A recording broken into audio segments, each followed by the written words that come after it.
Health, spa, health and safety. My name is Jonathan Cunningham from Storm Consultancy, and in the next 3 to 5 minutes I'm just going to go through sort of the key considerations you may wish to consider if you've got a spa, whether it be part of a hotel or maybe not part of a hotel. So I'm just going to take you through the spa and just some of the key areas that you may wish to consider. The first one is door entry.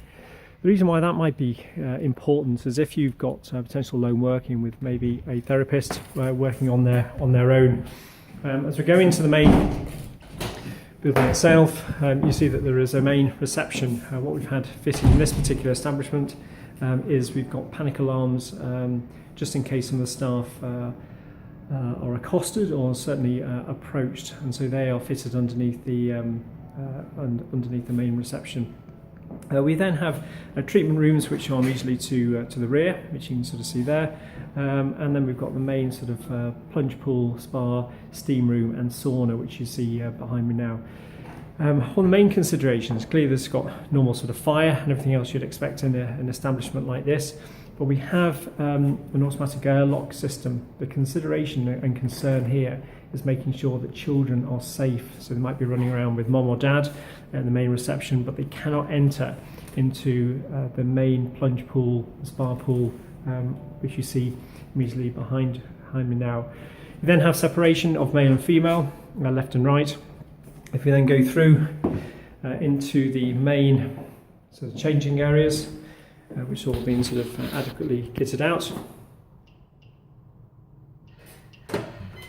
We then enter into to the main spa, which you can see here.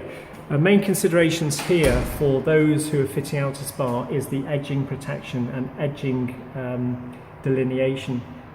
Problems we had here initially was that these barriers weren't fitted, and so making sure that the edge was clearly defined so that people just didn't see the edge and end up in the water and potentially hitting their head or face on some of the surrounds. So that was important. Obviously the ambience is absolutely critical in an area like this. We have CCTV fitted throughout, which is what you would expect. We also have disclaimers on the spa pool itself, on the main sauna, which you can sort of see behind me now. The main sauna now, we've done away with the open coals, which is what you'd expect to see very much 1970s and 80s, and it's now very much just a dry heat, which you can sort of see inside. Also inside we have panic buttons in all of the areas, which again, that is an expectation, certainly with people might be here on their own or with potential other strangers that they don't know. So again, we have then the steam room, which you immediately see behind me.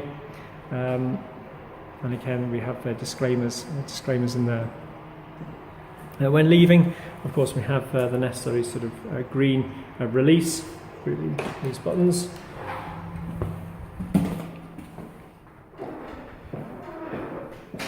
And moving into the treatment rooms, there's a number of treatment rooms, depending on what the nature of your spa. But in the treatment rooms which you see behind me, there are a number of treatments which are clearly available, such as hot stones. Make sure that there is a safe system and also risk assessment for those treatments, and also COSH will feature for various mud packs and other treatments as well. Again, that all falls under COSH, and so make sure you have the chemical safety data sheets required for them.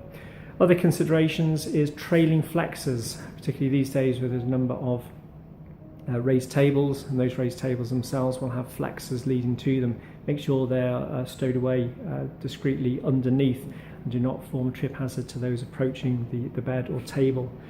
Additional things in all the treatment rooms, there is also panic alarms and panic buttons which are fitted.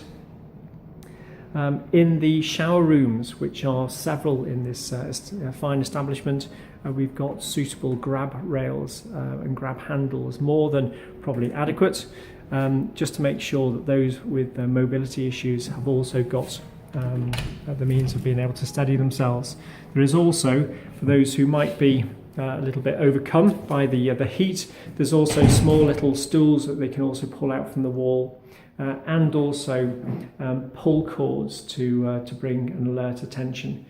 So there's just a few considerations if you've got a spa, or if you're sort of thinking of establishing a spa, just in terms of the health and safety. Make sure you get your documentation right, make sure you get adequate supervision in place, and we wish you well. If you want to follow our link on the bottom of the website and the bottom of the YouTube video here, Storm Consultancy will be happy to advise. Thank you.